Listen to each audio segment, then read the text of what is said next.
अस्सलामुअलैकुम, this is Aqsa Mahmood and welcome to my channel. एक subscriber ने मुझसे कुछ क्वेश्चंस किए थे और वो क्वेश्चंस मुझे बहुत ज़्यादा इम्पॉर्टेंट लगे थे, तो मैंने सोचा कि मैं इस पे एक डिटेल वीडियो बना देती हूँ और ये जितनी भी बातें मैं करूँगी वो अपने पर्सनल एक्सपीरियंस की बेसिस पर ही सारी बातें करूँगी। पहले हम क्वेश्चंस पढ़ लेते हैं कि उनका मेन क्वेश्चन है क्या। मेरी डिलीवरी समर में है, आप मुझे गाइड करें समर में आफ्टर डिलीवरी बेबी और अपनी केयर कैसे करें। क्या रोज़ नहा सकते हैं ठंडे पानी से और मालिश अपनी और बेबी की करना ठीक है। मेवे खा सकते हैं, हॉट बाथ लेना ज़रूरी होता है। तो 1 बाय 1 मैं सारे क्वेश्चंस के आंसर इसी वीडियो में देती हूँ। अच्छा, मेरी तकरीबन 5 में से 3 डिलीवरीज़ जो हैं, बल्कि 4 डिलीवरीज़ कहें, वो मेरी समर में ही हुई हैं। सिर्फ हुस्ना जो है वो सर्दियों में पैदा हुई है, बाकी सारे बच्चे मेरे गर्मियों में पैदा हुए हैं। हफ्सा जो है वो हरीम जो है वो थोड़ा थोड़ा सर्दियाँ शुरू होने वाली थी जब पैदा हुई थी, लेकिन हुई थी वो गर्मियों में ही। तो इस तरह से मेरे पास दोनों एक्सपीरियंस हैं दोनों डिलीवरीज़ का कि सर्दियों में कितनी ज़्यादा मुश्किल होती है या गर्मियों में। तो टू बी ऑनेस्ट सर्दियों में मुझे ज़्यादा मुश्किल लगी, क्योंकि एक तो सर्दियों का जो मौसम होता है वो मुझे डिफ़िकल्ट लगता है। कुछ लोग होते हैं ना कि जिनको सर्दियों का मौसम बहुत पेनफुल जिनके लिए होता है, तो पेनफुल तो नहीं है मेरे लिए, लेकिन ये है कि मुझसे सर्दियों में मैं कंफर्टेबली सारा काम नहीं कर पाती हूँ घर का, ख़ास तौर पे जब प्रेगनेंसीज़ हो या डिलीवरी हो तो उसमें बहुत मुश्किल होती है। और फिर अपने आप को भी बचाना सर्दी से, बच्चे को भी बचाना, और फिर ज़ाहिर है हाइजीन का भी ख्याल रखना है, तो उसमें नहाना है तो उसमें ठंड से बचाना, बच्चे को फ़ौरन से नज़ला ज़ुकाम ये सब ना हो जाए। तो गर्मियों के मुकाबले में सर्दियों में थोड़ी सी मुश्किल होती है। और अगर आप लोगों की डिलीवरीज़ गर्मियों में हैं तो ये तो आपके लिए बहुत अच्छी खुशखबरी है कि आप इससे भरपूर फ़ायदा उठाएं। रोज़ नहाएं, कोई मुश्किल नहीं है, कोई परेशानी नहीं है, लेकिन ठंडे पानी से नहीं नहाएं, बल्कि थोड़े से गर्म पानी से या हल्के गर्म पानी से, बिल्कुल सादे पानी से या ठंडे पानी से ना नहाएं। मेरा जो एक्सपीरियंस है, मैंने हमेशा गर्म पानी से ही नहाया है। अच्छा, यहाँ पर मैं एक क्वेश्चन करना चाहूँगी कि कितनी ख़वातीन या कितने लोग ऐसे हैं कि जो नॉर्मली भी गर्मियों के मौसम में भी गर्म पानी से नहाना उनको ज़्यादा अच्छा लगता है। तो मुझे कमेंट्स में ज़रूर बताइएगा। मुझे तो गर्म पानी से नहाना ही अच्छा लगता है, ठंडे पानी से मैं नहीं नहाती हूँ गर्मियों में भी। अच्छा, जहाँ तक अपनी और बेबी की केयर की बात आती है ना, तो मैं पंखा बिल्कुल भी नहीं चलाती, चाहे गर्मियों में डिलीवरी हो चाहे सर्दियों में डिलीवरी हो। मैं अपने रूम में अलाउ ही नहीं करती, अगर कोई मिलने भी आता है तो मैं उसे सॉरी कर लेती हूँ, लेकिन मैं पंखा नहीं चलाती। और इस तरह से क्या होता है कि बेबी और मैं जो हवा लगती है ना, ठंड जो लगती है, ठंड अंदर बैठ जाती है, फिर दर्द होता है। तो ये मैं अपनी फ़र्स्ट डिलीवरी में ये सब फेस कर चुकी थी, तो फिर मैंने तौबा कर ली कि मैं कभी भी पंखा नहीं चलाऊँगी। और अगर आपके कमरे में एसी है और अगर आप बर्दाश्त कर सकती हैं एसी के बग़ैर रहना, तो वो ज़्यादा बेहतर है। एसी से क्या होता है, ठंड से आपको फ़ील तो नहीं हो रही, लेकिन आप में और एक नन्ही सी जान में वो ठंड बैठती जाती है बैठती जाती है। फिर आप कहते हैं कि बच्चे को हमने इतनी केयर की और इसको नज़ला हो गया या इसका सीना जकड़ गया, तो वो इसी वजह से होता है। या ये भी बहुत सारी ख़वातीन कहती हुई मिलती हैं कि बच्चा जब पैदा हुआ था जब ही वो उसका सीना जकड़ा हुआ था, तो हो सकता है कि स्टार्ट से हो, लेकिन बहुत ज़्यादा हद तक चांसेस ये हैं कि हमने बिल्कुल स्टार्ट में जब बेबी पैदा होता है पहले दूसरे तीसरे दिन या एक हफ़्ते तक हम बिल्कुल केयर नहीं करते। इन द सेंस हम बोलते हैं पंखा तो चल रहा है या एसी तो चल रहा है, लेकिन बहुत ज़्यादा अपने आप को पूरा कवर रखना होता है स्कार्फ़ से। मैं तो गर्मियों में भी स्कार्फ़ पहन के रखती थी और मैं गर्मी बर्दाश्त कर लेती हूँ, मुझे इतना ज़्यादा पसीना नहीं आता।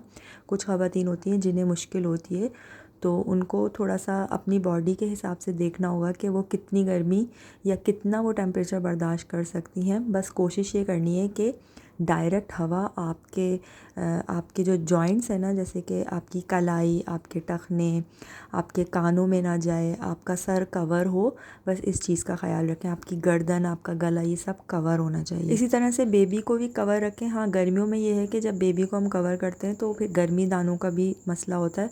हालांकि हुस्ना तो सर्दियों में पैदा हुई थी, लेकिन उसके भी फॉरहेड पे दाने दाने से निकलने लगे, तो फिर डॉक्टर को मैंने दिखाया, तो डॉक्टर ने यही कहा कि इनको बहुत ज़्यादा कवर करके ना रखें, थोड़ा थोड़ा इनका जो हेड है वो थोड़ा थोड़ा सा खोल के भी रखें। लेकिन मैं खोलती थी, लेकिन बिल्कुल पंखे के नीचे नहीं रखती थी। अच्छा, एक बहुत इम्पॉर्टेंट बात ये कि मैंने बहुत सारी नई माँओं को देखा है कि वो जब नहा के आती हैं या बच्चे को नहला के आती हैं तो पंखा खुला हुआ होता है कमरे का, या अगर एसी चल रहा है तो वो चल रहा होता है और उसी में वो ले आती हैं और उसी में ही आपको हवा लगती है गीले गीले बालों में और आपको छींकें आती हैं या आपके अंदर ठंड बैठ जाती है।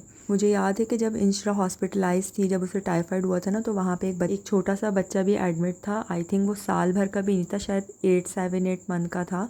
तो मेरी उसकी मदर से काफ़ी अच्छी बातचीत हो गई थी। तो उसकी जो मम्मा थी वो मुझसे बार बार पूछने आती थी कि मैं क्या करूँ, ये ऐसे कैसे हो गया, हम तो इतना ज़्यादा इसको हवा में नहीं। मैंने बोला कि आप जब नहला के बाहर आती थी इसको लेके तो पंखा चल रहा होता था, आप पंखा बंद करती थी? तो कहती थी पंखा तो हम नहीं बंद करते थे।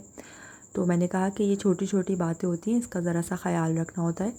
तो जब भी आप नहा कर बाहर निकलें, आप या आपका बेबी, फ़ौरन आपके सर पे हवा नहीं पड़ रही हो पंखे की, पंखा 10 मिनट के लिए बंद कर दें। मैं तो अभी भी, बच्चे मेरे इतने बड़े हो गए लेकिन जब भी मैं उन्हें नहला के कमरे में लाती हूँ तो पंखा बंद होता है। या मैं उनको बोलती हूँ जब भी नहा के कमरे में आओ तो पंखा पहले से बंद करके जाओ। फिर अपने बालों को अच्छी तरह खुश्क करें, बच्चे का हेड अच्छी तरह से खुश्क करें। उसके बाद फिर आप जब टेम्परेचर हमारी बॉडी का नॉर्मलाइज़ हो जाए उसके बाद मैं पंखा चलाती हूँ। तो ये छोटी छोटी टिप्स हैं और अल्हम्दुलिल्लाह मेरे बच्चों को जो मौसमी जो वो होता है ना, फ्लू वगैरह, वो तो खैर सबको ही होता है, लेकिन इस तरह से कभी भी अल्हम्दुलिल्लाह सीना नहीं जकड़ा या इस तरह से खांसी बलगम नहीं हुआ। अच्छा, इसके अलावा नेक्स्ट जो इनका क्वेश्चन है कि मालिश अपनी और बेबी की करवाना ठीक है या नहीं, तो बिल्कुल ठीक है, मालिश में कोई भी हर्ज नहीं है। अगर आपका सी सेक्शन होता है तो उसमें थोड़ा सा बस ये ध्यान रखना है कि जब आपकी मालिश हो रही हो तो आपको अगर टाँकों पे खिंचाव महसूस हो रहा हो तो आप मालिश अपनी बंद करवा दें, बिल्कुल भी मत करवाएं, अपने ऊपर तशद्दुद मत करवाएं। और उससे क्या होता है कि टाँकों पे ज़ोर पड़ता है ना, तो फिर और तकलीफ़ में इजाफ़ा हो जाता है। तो मैंने बहुत सारी लड़कियों को देखा है जो ऑपरेशन के बाद जब मालिश करवाई उन्होंने तो कहने लगी हमारी तकलीफ़ में और ज़्यादा इजाफ़ा हो गया, तो फिर उन्होंने मालिश स्टॉप करवा दी। तब जब आप देखें कि आपकी बॉडी कुछ लड़कियों की बॉडी 10 दिन के बाद वो फ़ील करती हैं कि वो बेटर हैं, वो मालिश स्टार्ट करवा देती हैं। मैंने अपने ऑपरेशन वाली डिलीवरी में आई थिंक दूसरे तीसरे दिन से मालिश स्टार्ट करवा दी थी। बस वो पेट पे मालिश नहीं होती, बाकी सब जगह आपकी फुल बॉडी मालिश होती है। तो आप अपनी हेल्थ देखें। इसी तरह बेबी की मालिश करवाने में या करने में कोई भी हर्ज नहीं है, कोई भी आपको मना नहीं करेगा या ये नहीं कहेगा कि ये मालिश नुकसानदेह है। हाँ, बस आपको इस बात का ख़याल रखना है कि गर्मियाँ हैं तो ज़ाहिर है तेल लग रहा है बॉडी पे तो गर्मी दानों का इशू हो सकता है। तो लाइट ऑयल ले लें, यानी कि जो बेबी ऑयल होता है। मैं तो इस तरह करती थी कि एक दफ़ा यानी दिन में 2 बार मैं मालिश खुद करती थी। तो मैं एक दफ़ा जो है वो जैतून के तेल से कर देती थी और रात में जो है, जैसे दिन में मैंने जैतून के तेल से मालिश करके 10-15 मिनट के बाद बच्चे को नहला दिया और रात में मैं सोने से पहले बच्चे के बेबी ऑयल से ही मसाज करके, ख़ास तौर पे टांगों का, ताकि बच्चा सुकून से सो जाए। तो मैं इस तरह से करती थी। और मालिश बिल्कुल करवाएं, मालिश से आपकी बॉडी बहुत जल्दी रिकवर होती है, आपको सुकून मिलता है, हील जल्दी होती है, आपको बहुत अच्छा लगेगा मालिश करवा के। अच्छा, एक और बात इन्होंने लिखी है कि हॉट बात लेना ज़रूरी है क्या?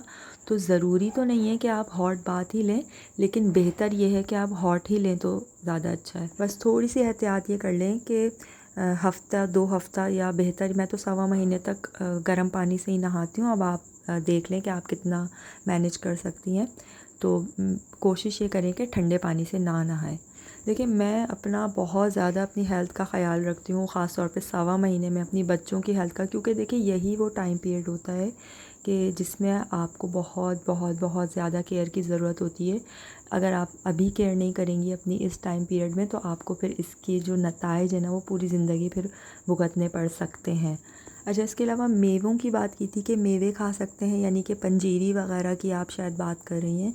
तो बिल्कुल खा सकते हैं, इसमें भी कोई मुज़ायका नहीं है। लेकिन हाँ, सर्दियों में मेवे खाने का अपना ही मज़ा है। और मेवे आप जितने भी खा लें, जितने से मुराद के आप जितना खाएंगी तो आपको ताकत तो खैर देगा, लेकिन फोड़े फुंसियों का इतना कोई डर नहीं होगा। लेकिन मुझे याद है हफ्सा की दफ़ा में, मेरी सेकंड डिलीवरी में, जब हफ्सा अगस्त में पैदा हुई थी ना, तो अगस्त में फुल गर्मी थी और मैंने खूब दबा के मेवे खाए थे और मेरे ब्लिस्टर्स आ गए थे, तो बहुत ज़्यादा उसकी तकलीफ़ हुई थी।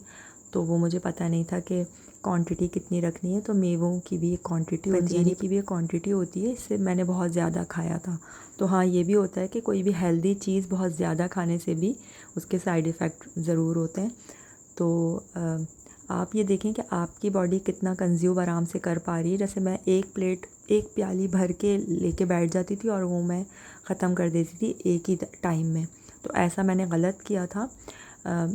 4 से 5 चमचे काफ़ी होते हैं पूरे दिन के लिए, या आप 6 से 7 भी कर सकती हैं, डिपेंड करता है कि आपकी कंजम्पशन क्या है। अच्छा, इसके अलावा मुझे याद आ रहा है कि मैंने हुस्ना की दफ़ा में भी 1.25 महीने के बाद या 1.25 महीने के दौरान ही मैंने एक वीडियो बनाई थी, जिसमें मैंने वो जादू की पोटली, हाँ उस नाम से वीडियो होगी, या थंबनेल पे मैं या तो डिस्क्रिप्शन में उसका लिंक लगा दूँगी। तो मैं 1.25 महीने में ना वो जड़ी बूटियों का पानी बना के उससे फिर मैं नहाती हूँ।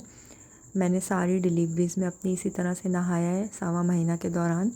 और अल्हम्दुलिल्लाह मेरे माशाल्लाह 5 बच्चों के जो 1.25 महीने वो बहुत अल्हम्दुलिल्लाह बहुत ही अच्छे से और हेल्दी से 1.25 महीना मेरे गुज़रे। और सारी जो प्रिपरेशन मैं पहले ही कर लेती थी, पंजीरी पहले ही बना ली, और जादू की पोटलियाँ भी पहले से ही सब मैं अरेंज कर लेती थी। तो जहाँ हम बेबी शॉपिंग पे सबसे ज़्यादा फ़ोकस रखते हैं इन प्रेगनेंसी या बेबी जेंडर को जानने में, हम जितना फ़ोकस रखते हैं हम इतना ही फ़ोकस इन सारी बात की तैयारियों पे भी रखें कि हमें, जैसे मैं अपने हरीरे का सामान पहले ही रेडी कर लेती हूँ डिलीवरी से पहले ही, कि 10 से 15 दिन तक मैं हरीरा यूज़ करूँगी, उसके बाद फिर पंजीरी का सामान रेडी रखती हूँ कि उसके बाद फिर पंजीरी बिल्कुल रेडी होनी चाहिए।